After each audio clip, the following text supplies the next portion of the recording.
New at 10, drive through some Beaumont neighborhoods and it's pretty clear. New apartments are in the works all over town. At least 5 new complexes are being built right now across the city. And it's got us wondering if there's a need for all of this additional housing. Also, what it might look like with all of those new apartments and what could it do to housing prices. We sent 12 News reporter Jordan James to get some answers. He's live. Yeah, Jordan, city officials tell me that there is definitely a need for new housing across the city, which is why they have consistently been issuing permits to build throughout the pandemic. Across Beaumont, you don't have to look very far to find developments of new apartment complexes. I think it's good because it can bring more people to Beaumont. Right now, construction is underway at 5 different complexes throughout the city. While the additional housing options are being celebrated by some, others not so much. Where some of the apartments are popping up, it used to be a completely wooded area where deer and other animals used to just roam and be free, and now that the apartment complexes are there, they can't do that. They have to find new homes. So why are new apartments being built all over town? City officials tell us it's because funding from the state has become available following previous natural disasters. Back in 2017 when we had Harvey, as the result of that, we had some housing dollars come down to the state, and so several of those complexes are actually tapping into that Hurricane Harvey funding. Chris Boone, who is Beaumont's Director of Planning and Community Development, says based on the studies they've conducted, there is a need for more apartments. He says the added inventory shouldn't impact rent prices. With adding more units to the market, it should level off those prices, so there's not going to be the inclination to raise rents. Having said that, these complexes are, they're pretty nice. They have a lot of amenities, and so, some of them will be a little bit higher dollar than others. Construction is expected to start on 2 more complexes here in the coming months. For more on housing options, head over to our website, 12newsnow.com. Reporting here live in Beaumont, Jordan James, 12 News.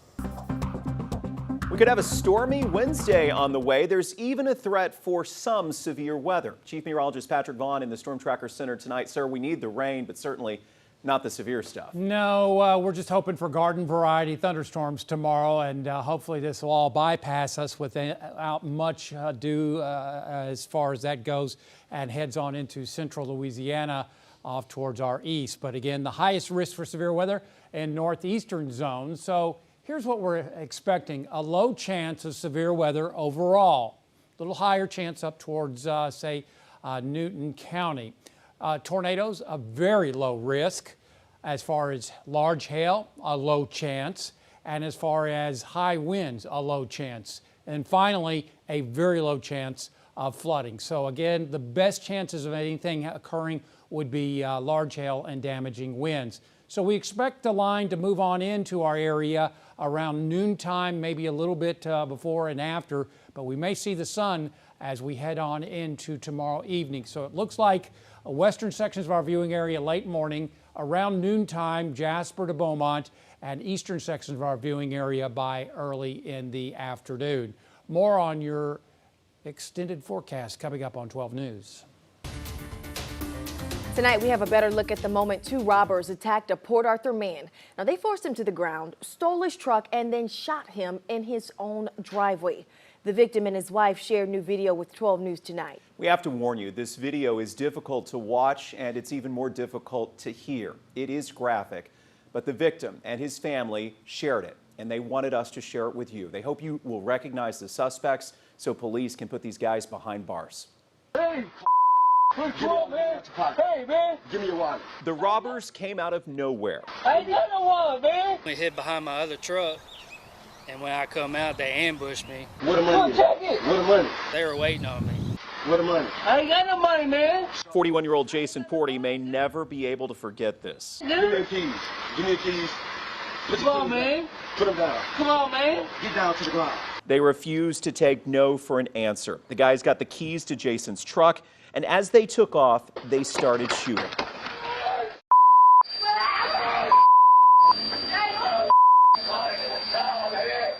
That's Jason calling for his wife. Luckily, I didn't go through the door because my wife was on the other side trying to open the door to see what was going on.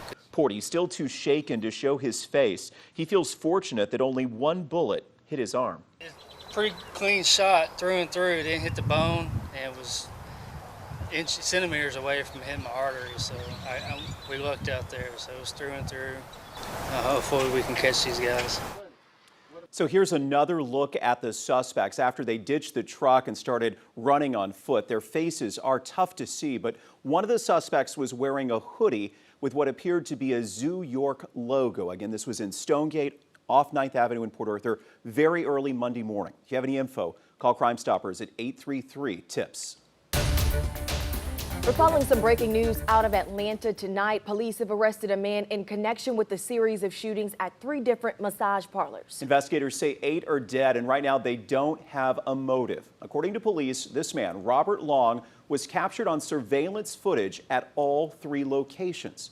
The 21-year-old captured by officers after a manhunt that went on for several hours. So beyond that, not much else officially confirmed at this hour. We're keeping you updated on this breaking story on our 12 News Now app and on 12newsnow.com. Right now, an explosion that rocked an entire neighborhood leaves 2 Sabine Pass families breathing a sigh of relief. An afternoon fire burned one home to the ground and sent the folks inside of the house next door scrambling to safety. Luckily, no one was hurt. Now, reports of an explosion sent Port Arthur firefighters rushing to this scene. Gusty winds helped the flames spread as crews battled the blaze. The flames leveled one house, leaving only the stilts and this white cross. Crews spent the afternoon combing through the ashes to determine a cause. Right now, the street is Sabine Pass ISD, and fortunately, the school was not damaged. Luckily, it was spring break. I forgot it was spring break. I half expected to pull up here and see little faces pressed against all the windows. Now, the Lloyds live next door, and they spoke with our crew on scene. They were able to get out of their home safely, but it is badly damaged. So if you'd like to help them out, they do plan to set up an account tomorrow at Natchez Federal Credit Union off Highway 365. One of the nation's top fishing events will be returning to Southeast Texas after being canceled last year because of the pandemic. The Orange Chamber of Commerce members voted earlier this month to move forward with the event. We're talking about the Bassmaster Elite Tournament. Tens of thousands are expected to visit Orange between April 8th and the next couple of days after that. With the event less than a month away, organizers are feeling the pinch, but they say, hey, it's going to be worth it. The governor lifting the mask mandate and the order, not a better way to start this out than it started out with the Bassmaster. You'll have hotels will be full, with people staying at that, which leads to people eating at restaurants, which people will be using gas. As far as COVID precautions, masks will be recommended but not required, and they say they'll have hand sanitizer stations set up around Orange. New tonight, if you haven't received your stimulus check, don't worry. According to the American Bankers Association, tens of millions of stimulus checks should be available in bank accounts starting tomorrow. In the meantime, President Biden is on the road. A position where it's going to bring immediate relief, $1,400 to 85% of the American public. The president was in Pennsylvania checking up on small businesses. His relief package sets aside billions for them, along with those $1,400 direct payments for most Americans. So let's move from money to vaccines now. Tonight, Texas needs some help. We're still behind the rest of the country. Less than 11% of Texans are fully vaccinated. That's why we're shaded in gray on this map. Here in Southeast Texas, our hubs are working overtime. More than 61,000 first doses have been administered, nearly 15,000 in the city of Beaumont, and as you can see, some of the other locations, more than 12,000 shots in Port Arthur. By the numbers, we are continuing to follow the trends as Southeast Texas finds itself in a stronger position in the hospitals. Now, as you can see here, there are 60 folks in general beds and another 11 in the ICU on Tuesday. Now, both of those numbers falling below their respective 14-day averages. Now, when you look at capacity, ICU beds are full, but it's not because of COVID patients. Only 16% of the most vulnerable patients are fighting the virus. Another 12% in general beds have COVID-19. That contributes to a regional hospitalization rate of 12.4%. And here's where our local cases stand. 132 confirmed on Tuesday, with the bulk coming out of Jefferson and Chambers counties. In case you missed it, Moderna has launched a new vaccine trial focused on kids. And researchers in Houston will soon start enrolling kids in the study. Nationally, the research will include more than 6,000 children from infants up to 12 years old. It'll make the Moderna research the largest vaccine study of its kind. The mother of a 1-year-old accidentally shot by an officer is planning to sue the Houston Police Department.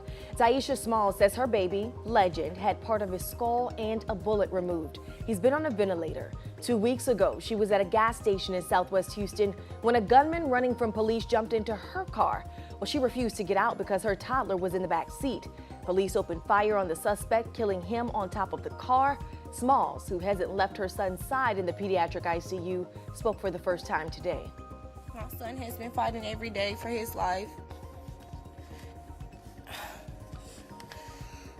And he's struggling on his own to breathe by himself, to move by himself. And we pray that his life we pray that he has a healthy life and a healthy, safe recovery. My baby didn't deserve it. My baby didn't deserve to be shot. Small's attorney, Ben Crump, said that while police may not have realized the baby was in the back seat, they knew the mother was in the car and that they should not have fired recklessly. Here in Jefferson County, sheriff's deputies need help identifying these two men. They're accused of stealing $650 worth of vaping pens from the cross-country drive-in in Fannett. Here's a better look at one of the suspects. If you have any info, the number to call for Crime Stoppers is 833-TIPS.